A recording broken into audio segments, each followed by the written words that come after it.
Yes guys, so my name's Louis Matthews. I'm here to talk to Tom about my footballing career growing up in academies and where I am now. Tom, thank you mate for having me. I think football has always been a part of my life. Growing up, it's always the dad that brings you into it, you know, like 4 or 5 years old, from when you can walk. I've always loved football, still do now to this day and always will. But I think growing up, I can't even remember obviously back to when I was like 4 years old, 5 years old, but I remember obviously in the garden I got clips at home of like me in the garden of dad trying to make me shoot or trying to make me pass to him, and I knew from that moment I was like, yeah, obviously you don't from 4 or 5 years of age, but you know, growing up and the teams that you look back on and you go, oh, okay, like just the love of football really, and I think that's just sort of carried on to where I am now, and it'll probably continue, of course. So from that young age, who were your idols growing up? Who did you look up to? I'm a massive Arsenal fan, so from when I can remember even seeing him, I actually got to watch him live, but Thierry Henry was massive growing up. Cesc Fabregas, another one, obviously wanted to be a midfield player. For Arsenal fans like that, I was just like, as an Arsenal fan, I was like, yeah, being players like that. I obviously lucky to go and watch them as well when I was a bit younger. So I'd say Thierry Henry is probably up there. It's probably up there for a lot of people actually. But yeah, he's a big one for sure. Obviously, it's a massive change going from, say, like a Sunday league or going from a normal club down the road to going to play academy level. But I'd say it's a huge jump. I think it's a lot of pressure when you're I'd say from when I got scouted, probably 7, 8. There's not really too much pressure because it's just the love of the game, you know, like you're in there, you're playing football, you're just sort of there to have fun, to love it. And obviously the older you get, the more serious it gets. But I'd say it's a really difficult one, man, because for example for me, I was at a club down the road called Cuffley, and obviously I got scouted by, I can't remember who it was now, but West Ham and Chelsea I think it was at the time, and it was just like literally just going there to just love it. And I feel like it changes a little bit because it's like, oh, I'm going to play for like a top club team that I watch every weekend and bits and pieces, but I don't think there's much of a difference at a young age, but I feel like obviously when you get older it does change. How did you come to be discovered by each of these clubs? I think it was just by playing at my local team, like I said. We did a lot of tournaments, a lot of games, a lot of like camps and bits and pieces, as well as doing like other sessions as well. It was really helpful. I went to a little group called ISS back in Inter Samba Soccer it was, and 3 coaches I'm really close with now, luckily enough as well, and I still know them. They're brilliant, and they were always just a big help coming up, you know. Helping me obviously with loads of bits and pieces, but ball manipulation, the work to play the game at such a young age. It's great to know and get those steps to take it into an academy, and they knew full well of what they were doing, which was brilliant. But I think at the time, man, it was just me just getting scouted from the club I was at. I was at Cuffley, like I said, growing up, just as well, just having fun and obviously doing that on the side. And then obviously, yeah, the clubs came about. So then going to train with these big clubs that you've heard of on the TV everywhere. Yeah. What was that step up in level like? Yeah, of course. When you go from playing just for a Sunday league club straight to an academy, it's a massive step. Playing with boys at your age group, obviously going back when I was 7, 8, 9 years of age, it is obviously all about having fun. But the technical side of the game and the physical side of the game, you come up against a match of your ability, and you're there for a reason, and all those other players are there for a reason as well. So I'd say it's a big step up. Obviously academy level straight from the Sunday league, because it's like you might get the abilities different, which is obviously is a massive key. But yeah, I'd say it's a big step up at the age group that you're at, and obviously getting older as well. And then would you say there's a big difference in terms of like mentality going into those clubs? I think mentality does change, yeah, of course. When it becomes a lot more serious, and it depends what age we're speaking. Like I said, the older you get, obviously the more serious it gets, but mentality wise it drills into you, because you're like, okay, I'm at a big club, I'm at the top of the game in English football, so I need to perform, and my mentality needs to be football, because a lot of people struggle, and it's fine, it's not a problem, but it's just like how you pick yourself back up, and if you do something wrong, no problem, like we will go and just perfect it again. I think that's what the coaches drill into you at that age, whereas maybe in the Sunday league it's like, oh, if you make a mistake, it's like, okay, You know what I mean? It's Yeah. different. It's a lot more serious and I'd say upbeat when you're at an academy, for So sure. if you had to highlight one key difference between Sunday League, like the training, the matches, and then academies, the training, the matches, what would that one difference be if you could pinpoint it? I'd say it's a really tough question, actually. I'd say the difference is probably. That's a really tough question. When you say difference, I think there's a lot of different key. I don't think there's just a one.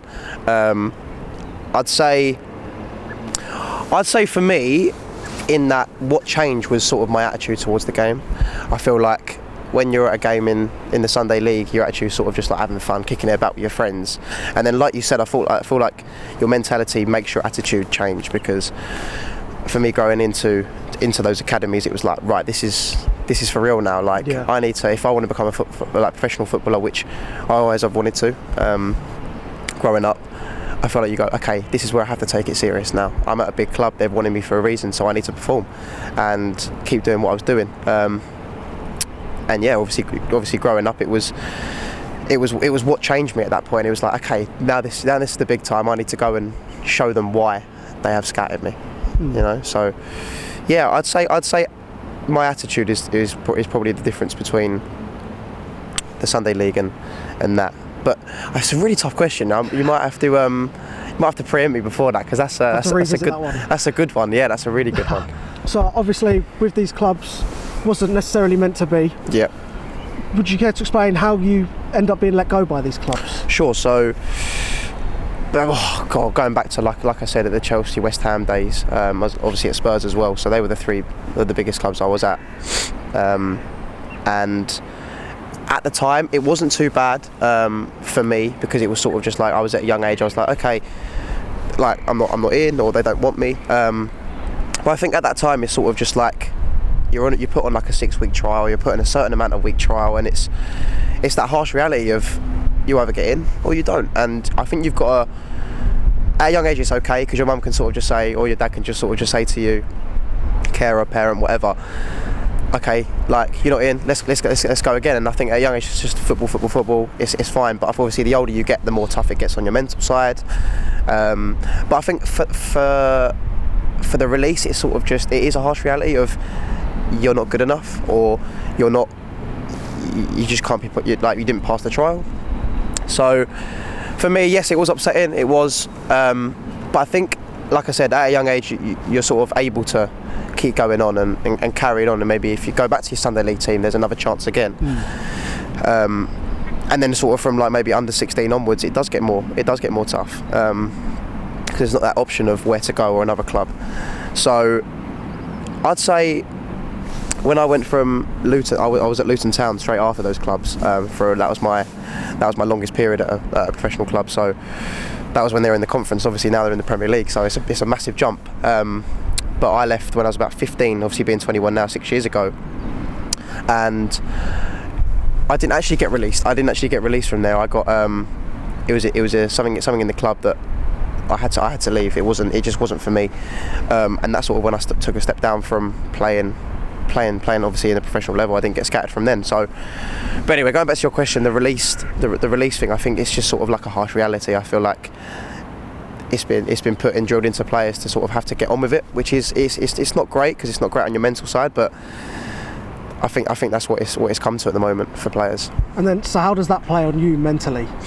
Not obviously for me personally. Like I said, I was quite lucky that I experienced that, and it was a harsh reality when I was obviously young, when I was 7, 8, 9, and it hasn't affected me as much as, I'm obviously quite grateful, as much as other people that get released at like my age now and 18 and 19, and I can see how that can affect people's mental side of the game, and it's not great. And I feel like clubs have to do better. Clubs have to do better with having that second option, instead of just going, okay, you're not good enough. And it's really tough. It's like anything. It's like when a player gets told they're not good enough for anything, it's like, why? And that you ask that question, why, in your head. What is it not good enough for any other club?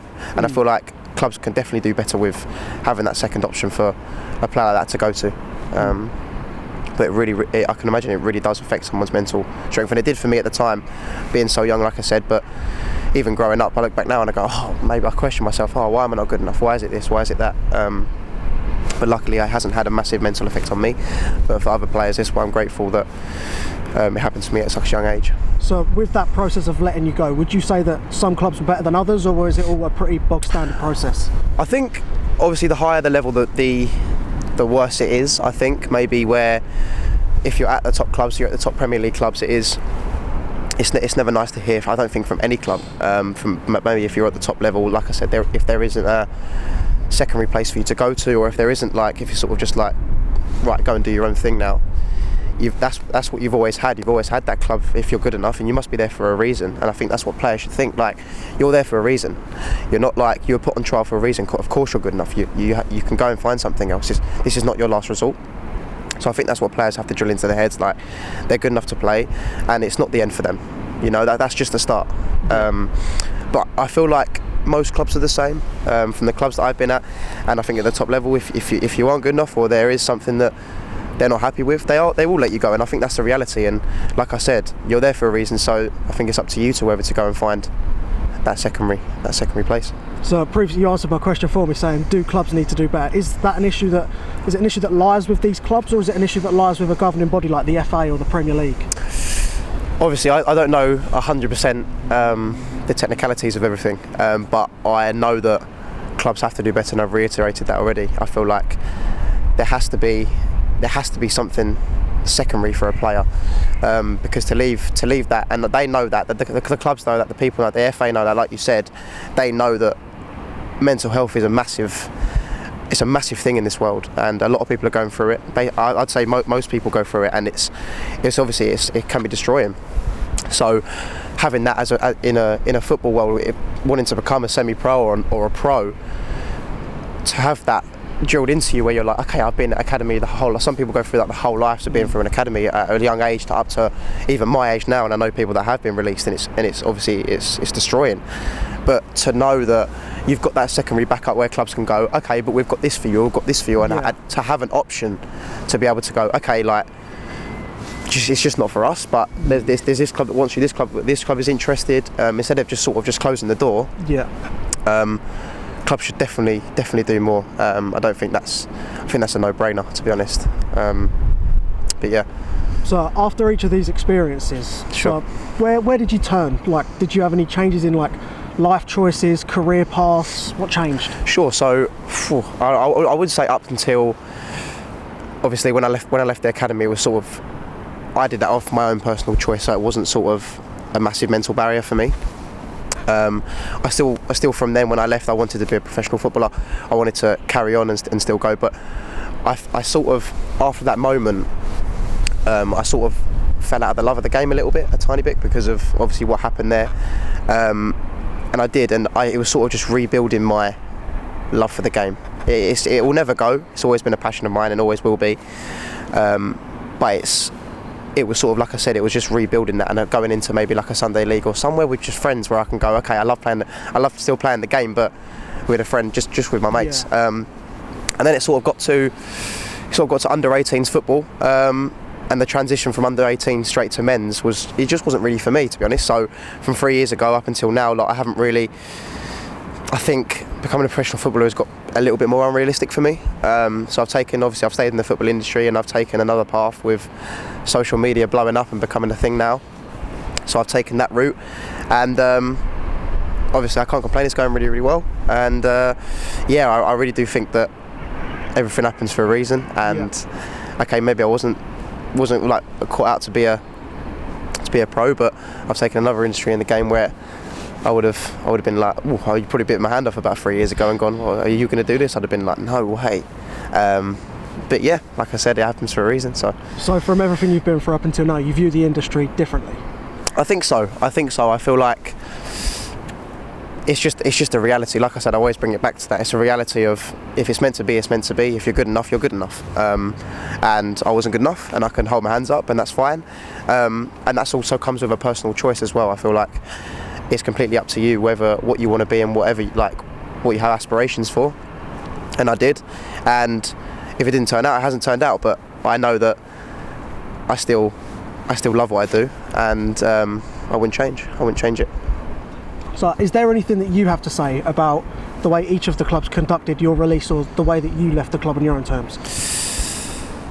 I think it's really I think for me it's a bit more self-explanatory, only because I left the club obviously through my own terms, and for the other clubs they did release me and they did get rid of me. A lot of it was back then. I think when you're growing up, it's sort of a lot of it's sort of on your parents. Your parents want you to be happy. Obviously, you're the forefront of it, but maybe I'd say the first maybe couple clubs was my parents' decision.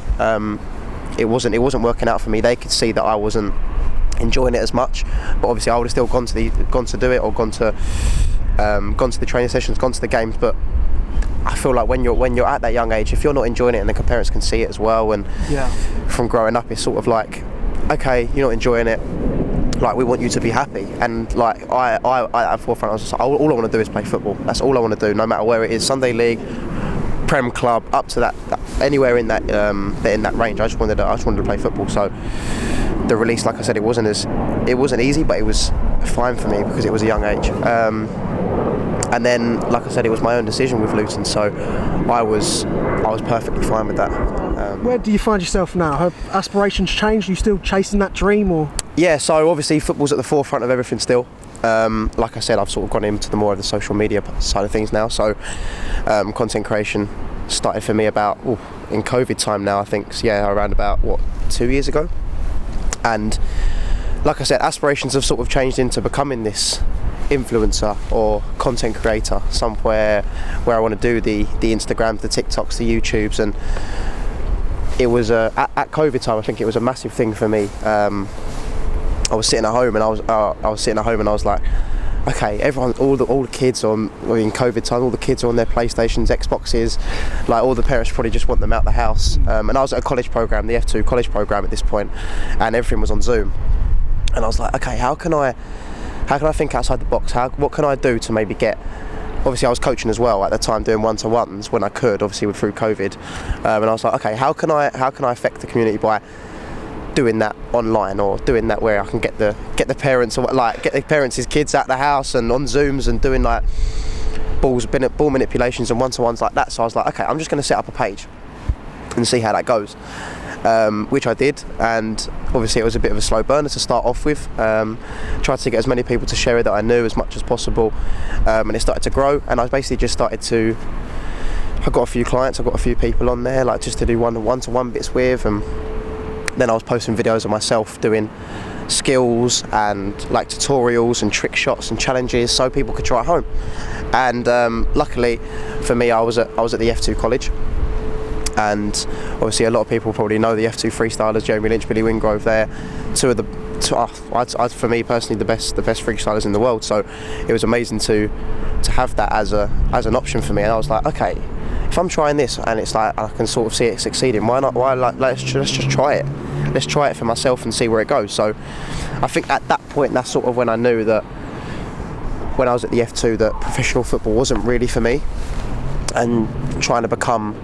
Because anyone can say, I could have made it, or I could have made it if I tried. But I feel like I did try, and it wasn't for me. And like I said, my aspirations sort of changed into becoming this football influencer, or like a footballing body, to sort of help the kids and to become sort of like a YouTuber or TikToker or Instagrammer, if you want to call it, to inspire kids. And social media is an avenue now, and it can be toxic, but it can also be a really happy place as well. So yeah, I sort of say that's sort of what changed for me. So then, how easy was it for you to make that transition from chasing the dream of being a professional footballer to go into this completely different content creation world? I think it was pretty easy for me, to be honest, because I sort of knew from early, like I said, when leaving Luton days when I was 14, 15, I sort of knew that when that sort of love for football left, I wasn't really chasing that dream anymore. I mean, it was sort of just playing for fun. Obviously went to the F2 college at 16, and I was sort of playing there and playing with Royston as well, up until under 18s. And I had a few scouts come and watch me and bits and pieces, and they actually said at that time, they said, I think I had Aston Villa, another club, they were like, we want to sort of see you for a trial and bits and pieces. And it just didn't work out for me. Like it just didn't work out. I didn't actually go to a trial in the end. I don't actually know what the communications and complications were around that, but it didn't happen. And I think at my forefront as well of making content, that was sort of happening as well as playing. And I was like, okay, I can sort of see this going somewhere. And I think that was sort of the rotation from in my brain of being a professional footballer at the top and then like doing the content, and it's sort of like that was the transition. Between like 16 and 18 of being at the college and being around the global freestyling football star, like superstars. So I'd say that was a transition, and I think it was a pretty easy transition for me, to be honest. So then, in this new path that you've undertaken, 3 years now, sure, you've had a number of opportunities. Players like Roberto Carlos, Jack Grealish. Yep.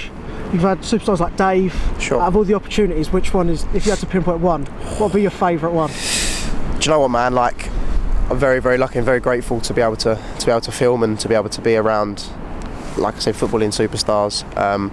Even not in the footballing, like you said, Dave as well, in the music industry. Lucky to film with him, but to pinpoint one is really difficult. I feel like Billy and Jeremy, obviously they know who they are. A lot of people do as well. I think they've been a massive one for me. I don't feel like, well, obviously with players and stuff, yeah, it's great, but I think both of them have really helped me get to where I am now. So I'd obviously have to say a massive thank you to them, and I'd watched them growing up as well. So they've been a big part of it. But I'd say footballing wise, it's really, I'd say obviously with Roberto Carlos, you can't argue one of the best left backs to ever grace the pitch. That was incredible. But yeah, to film with, off my own back at this current time, I'd say probably Jack Grealish, only because that came through me personally. With the Roberto Carlos stuff, it was a shoot that Billy had, and I was lucky enough to come on and help that and aid that with him. And obviously that's when I got to meet Roberto. But off my own back, I could probably say Jack Grealish at this time. Obviously treble winner as well recently. So a very big one. Obviously recently as well, it hasn't come out yet, but the likes of Alexis McAllister, World Cup winner as well this year, not too long ago. Sandro Martinez. There's loads of different players I can name, which has been fantastic. The Harry Kanes, Jude Bellingham, like they're all up there. But yeah, man, when you say to pick one, it's really, but like Roberto Carlos, a legend of the game. You can't argue with that for sure. Lucky enough. So for players that may be slightly younger than us, sure, they've gone through the academy system and maybe they see social media and content creation as an option. What would you have to say to players like that? I feel like it's, like I said, it all comes down to a choice of what you want to do. For people that are younger now and were growing up in my like what I did, it's a choice, and I feel like a lot of academy players as well, they have opportunities with clubs, and with, it can sort of get a little bit too much for them maybe, I don't know, with like the clubs and bits and pieces. And I feel like a lot of people do take to social media, even being footballers. You can see now, and I think it wasn't really much of a thing back then, but on TikTok now, like a lot of footballers have it, and a lot of footballers post their clips on TikTok, and they refer to social media as well as playing the game. So I think social media has become a massive thing, and I feel like there's a lot of opportunities within it. There's obviously money in it, and I know that like football, yes, okay, I think a lot of people go in there to obviously love the game and to play the game, but also if you do make it, money's a big thing, man. Money obviously, money's a big thing for players as well. So which is also well over what it is, and footballers get paid too much money. For me personally, it's crazy. But no, I'd say social media is really going off topic a little bit, but social media is a big topic, I think, for footballers as well. And it's a choice thing. If they want to go into it, then yeah, I feel like they can. I feel like they do. So, what would you say is the best thing about what you do now? Without doubt, obviously, getting to meet the players that I do. I'd say obviously that's a great one. I wouldn't say that's the best. I'd say it's really tough. It's really tough because you get a lot. For me personally, I get a lot of like messages from fans, from followers, which obviously I don't get to meet, from all over the world, and they always say, "Oh, we love your content," and they send me like really lovely messages, and I get a lot of those, and it's really heartwarming to know, and I think it helps carry on what I do. You get a lot of, like I said, we love your content, and recently obviously I've come down with an injury and it's not been easy for me to get content, but they're still like, oh, where's the content, we can't wait for it to come back, and when are you back, and and I think that sort of strives me on to carry on. And obviously social media, like I said, it can be a really toxic place and you can get a lot of hate, and I have experienced that, but that's also like a mental thing. I'd say it's really similar when player gets released, and like an abuse you get and toxicity you get on social media. It's a really similar mental block for some people, and like I said, it's sort of just having to battle. That's sort of on the negative side, but the positive side, like the one thing I love would probably just be the attention that you get from your fans, your followers, and obviously it's not any bad content I'm making pure football content, and it's a thing that's loved all over the world, and I want to influence that by doing my social media. So as long as I can do that, then that's the best thing for me. And then, Sir, if anything, do you have any complaints about what you do now, or what would you change about what you do now? Change is really a really difficult one. I wouldn't say change. I'd say obviously within the social media world they've tried to, but it's really tough to be able to block certain people off the internet if they're being toxic or stuff like that. Because I say it's near on impossible. Everyone sort of has social media nowadays. Anyone can write an abusive comment or write something that's not really nice to a certain person. Obviously there's changes you can make to your own social media platforms, like comments and stuff, and personal DMs that you can't get through. But like I said, anyone can be awful on social media and toxic, and like I said, it can affect someone's mental state. So I'd say that's what I'd change or try and develop a social media platform that doesn't allow comments, but allows people to still post social media stuff without getting toxicity. And then final question goes back to the academy side of things. Sure. So say there's players out there that may have been let go by clubs, feeling a bit down, don't know what to do. What one piece of advice would you give them to look forward with? I feel like there's never an ending. I feel like there's always somewhere that you can go. There's always going to be someone else that can snatch you up. Keep going. Like I said, that you're there. I reiterated it earlier. I was like, you're there for a reason. You're there at a club for a reason, to be able to show your ability, and that might be a club rejecting you or saying no, you can't be part of the academy, or we don't think you're good enough. But I feel like those harsh terms should push you on to go and show them how you are, and further down the line when you are at a big club or you are somewhere where you're succeeding, to go, yeah, you picked the wrong option, because I feel like it can affect a lot of people and go down the road of, okay, I'm not good enough, I've got to stop now, I'll sort of just go back to playing Sunday League or bits and pieces like that. But I think it's another push. I think it's a good thing for players, and it could be a good thing for academies players to go, okay, let's try and prove them wrong. Let's go and do that at another club. I'd say that's my one piece of advice, where I think people should see it as a positive instead of a negative. I know it's tough because it might think, okay, oh, I'm not picked for this or I'm not picked for that, and it can come with anything in life. Why am I not picked for that? And you sort of ask questions in your head, but go into them and go in, okay, you get in the social media world, if you don't get picked for a job, you're like, well, why? Why do I? And I feel like I can say off my own experience that you just have to go and prove them wrong. Go and make sure they made the wrong decision, because just sitting back and doing nothing about it's not going to help yourself, it's not going to help your mental frame. So I'd say, keep going, keep working hard, and if you really want to push and make it, it will come. Thank you for talking to me. You're welcome, Tom. Pleasure. If you want to let them know where they can find you. Anytime, guys. Obviously, I will say massive thank you for Tom and for having me on here. If you want to go and check out my social media, it will be at Football Techers or my name, Louis Matthews, to find any of my content. But like I said, thank you again for having me, mate. And thank you. thumbs up. Take care, guys.